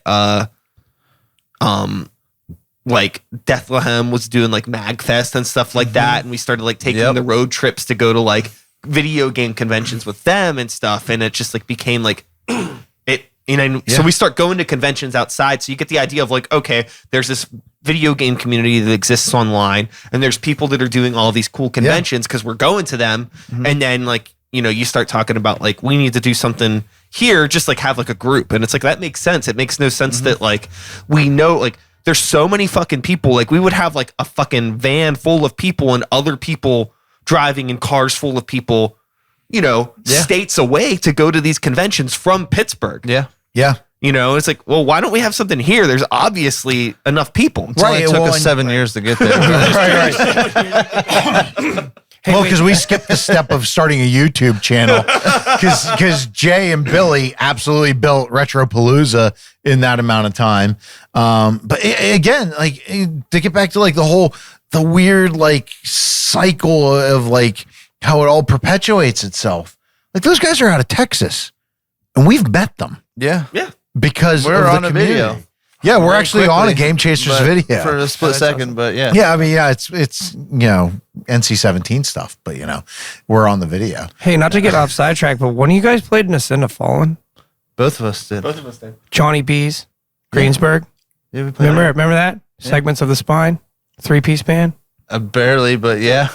I was their drummer. So we've so I met you in like 2007, and so it's 6 that was when the Pennywise. Not to get off track, that was when that Pennywise band was supposed to come and like be the headliner, and they never came. Johnny B's was a cover. Pizza place, right? Yeah, no, it was pizza and booze. They had drink till you drown night. Johnny B's. They did, and it closed down shortly. Well, I can only imagine why. It was like $20 at the door. All you could drink liquor and booze and food and. It was like 7 bands, and there was like a Pennywise cover band that was supposed to headline. They never showed up. It was you guys, Segments of the Spine, A Vision Within, and somebody A Vision else. Within sounds right. We played with that band so fucking lot, much. Yeah, Pie's my good friend. I was just at his house last week. Sorry. Yeah. I'm just saying. Just saw Pie so I when met we played in you way Greensburg. before I met you. Yeah, it's very possible.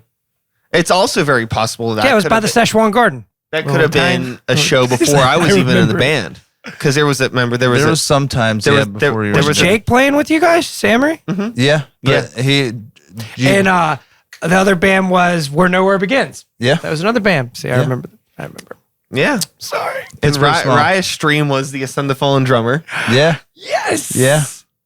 And now So he's I met you doing before big I things. met you. Yeah. He's driving imaginary trucks. Yeah. Yeah. Still as weird Oh as my ever. God. It's a wild world we live in that you can Dude, make a it's nuts. living driving imaginary trucks and everything else. Well, I mean, Ryan doesn't make a living because he's driving imaginary trucks. He's making a living because he's a fucking asshole driving imaginary trucks. That's valid. That's valid. And I mean that with all of the respect in the world. yeah. Yes, but if you were just an asshole, you would not be making a living. It's the synergy of the two. It's You the have to yin be and an the yang. asshole Yes, yes. driving imaginary trucks in order to be able to make it a living. Yeah. Yes. Charismatic. And he also did that professionally Right. prior. So I think, just wait until I don't So- have. I can do something fake. Can I drive an imaginary truck? I know we don't like. I'm just gonna say this. I hope that we don't fucking simulate what you do in any sort of a way Yeah. in the future. Yeah, but yeah, man, it's a wild world we live in. Yeah. But what are you looking forward to as an attendee though this year? What are you looking forward to at PGA? Let's wrap this fucking thing up. Yeah, There's so much. Like, first off, we're getting a table. So 5th edition, I'm going to be playing that one day. And then the arcade, that's what blows my mind. Besides the music, like, it's just all encompassing of you could go buy a board game. You could go get a magnet of a video game character. You can go see a band. You could get merch, and then how many consoles and emulation games? On top we had a of- lot. I we had mean, like at least 100 or something There was a like lot. that. It was. Well, you remember pretty, the arcade last year? Yeah. Just wait till this year. Yeah, you said it's expanded. Oh, So yeah. like, there's just so much. Like, Well, so it's you not remember- like the one thing that I'm looking for. It's like I have a bullet point of things that I gotta cross off when I go there. So you remember how last year there was that area in the back in the video game Oh, yeah. area that was just tables? It was dark and majestic. And I loved it. but there was just that seating where there was nothing Yeah. going on. Yeah, that's gone. Okay. That's totally going to be filled up We're this filled year. to the brim. Yeah. Nice. It's going to be filled. Good. We expanded the number of tables in the tabletop area. So there's more gaming to go on. The board game library that's going to be provided is expanding beyond just not even including the stuff that's going to be play to win. Yeah. So that's expanding. We squeezed in more vendor tables, more tattoo artists. Yeah, it's going to be killer. I also I gotta add the guys that were running like the emulation stations with like 7 or 10 TVs that was hooked up to some sort of mainframe or something, and then you could just play whatever game you wanted, whatever you wanted. Those guys were some of the sweetest dudes, man. Like, they were just like, yeah, what do you want? You got this? Hold on, Yeah. give me a second. Whoa, hold on. Oh yeah, come over here. And like, they were so helpful and like so attentive to people that just wanted to play video games. Yeah. man. And this is cool. So Yeah, it's like most of us introverted nerds are like, quiet until you're like, oh, what, you want to play Doom on a flashlight? Well, all right, come on over. Let's talk about it. we can make that happen here, PGX. Yeah, they'll make you go blind. But on that note, I know you want to wrap up. So I think that the point has been made for anyone that is not familiar with anyone sitting at this table. It's just listening because they want to know more about the convention. If you don't want to go, then I think we've done all we could at this point. If you're listening to this because you know one or all of us personally, I mean, we'll talk later. Sure. Yeah. So, I think the only thing that's really left to be said that's worth saying is just reminding people when the event is and reminding people where they could be a part of the community that is going on throughout time on the internet. And there's always weird little pop-up events that Or if happen throughout anybody the year wants as well. to be a part of it and help, we're always looking for volunteers too. Yeah. If this is something that you think that you would want to be down to come help volunteer and we try and take care in of any our volunteers. capacity, Yeah, we really go to PGH Retro Gaming. or Yeah, we'll go so to I Pittsburgh forgot all the Gaming links Expo. last time, so I've got them on my phone Okay. this time, so I'll forget them. Go ahead. So Facebook, Pittsburgh Retro Gaming, Expo or Pittsburgh Retro Gaming is the group. And then the Facebook page, Pittsburgh Gaming Expo. And their website is pittsburghgamingexpo.com. Instagram, you can find us at PGH Gaming Expo, and on Twitter at PGH Retro Gaming. And tickets are on sale now. You can save yourself a couple of bucks if you buy them in advance. 2-day pass is $25 for a 2-day pass to the convention. That's nothing. You're probably not going to find that anywhere else. How much fun it is, man. Yeah, $25. Kids 10 and under get in for free with the purchase of a badge. So you buy one badge, you can get a kid 10 and under-ish for free. I'm not saying you should tell me your 12-year-old's 10, but, hey, it happens. Did I just undermine myself? Hey, it happens. It's all right. But and October 1st and 2nd at the Monroeville Convention Center in Monroeville. It's going to be a hell of a time. Runs from 10 till 1 on Saturday and 10 to 5 on Sunday. So Why don't you tell us where we can find you? yeah. Me. You, yeah. And That's why we're here. I'll be there at the convention center the 1st and 2nd. I'm going both days. And I'll be there. But you could check me out with my band Synesthesia. There you from go. time to time. Plug the band. He'll be back on the show to plug that. Yeah. With specifically. the other motley crew that I roll with besides you guys. We'll probably just drink way too much alcohol and not talk about the band at all. It'll be a total. Oh, I'll have music for you though. Okay. Yeah. All right. Cool. Tight. I will be at the Pittsburgh Retro Gaming Expo as well, doing a very one-time only exclusive DJ set of fuckery that's going to be a lot of fun and very nerdy and Nerdery. cool nerdery. Fuckery nerdery. I'm getting an enamel DJ burn. It nerdery says fuckery. Nah, Spinning Ding Dong Donkey Kong. Donkey Kong. This is like Clue. It was in the nerdery with the Ding Dong Donkey Kong. absolutely no. I'm looking forward to that. I'll be doing that on Saturday night, late night.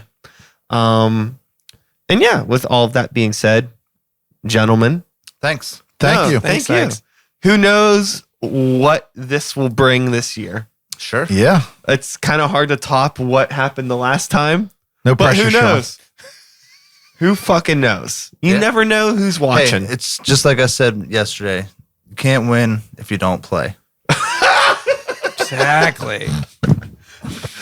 I fucking said that we got to put that on Colt's tombstone. You can't win if you don't play. You miss 100% of the shots you don't shoot. That's true. It's either that or Alexa play Pantera. Yeah. Yeah, Alexa play Yes. Pantera is really good for your tombstone as well. Yes. When you die, I'm going to cut you in half and bury you in 2 spots. Who can you have 2 tombstones? Oh man, I'm sure there's Maybe. probably Tombstones? All right, I'm just going to shut up. Tomb and Stone. Well, hey, that's been a podcast. You know what it is. I'll be back again when I'm back. I have decided that I'm not uploading on a regular schedule anymore, so you might get 1 episode a month. You might get 4 episodes a week. Wild card, baby. We'll see what happens. Well, see you at the Pittsburgh Gaming Expo. Unless you're a nerd. Well, no, that makes no sense. If you're a nerd, I better see you there. What kind of nerd doesn't go? not a very good one. Yeah. Some people don't like to be called nerds. I know. Fucking nerds. We're done.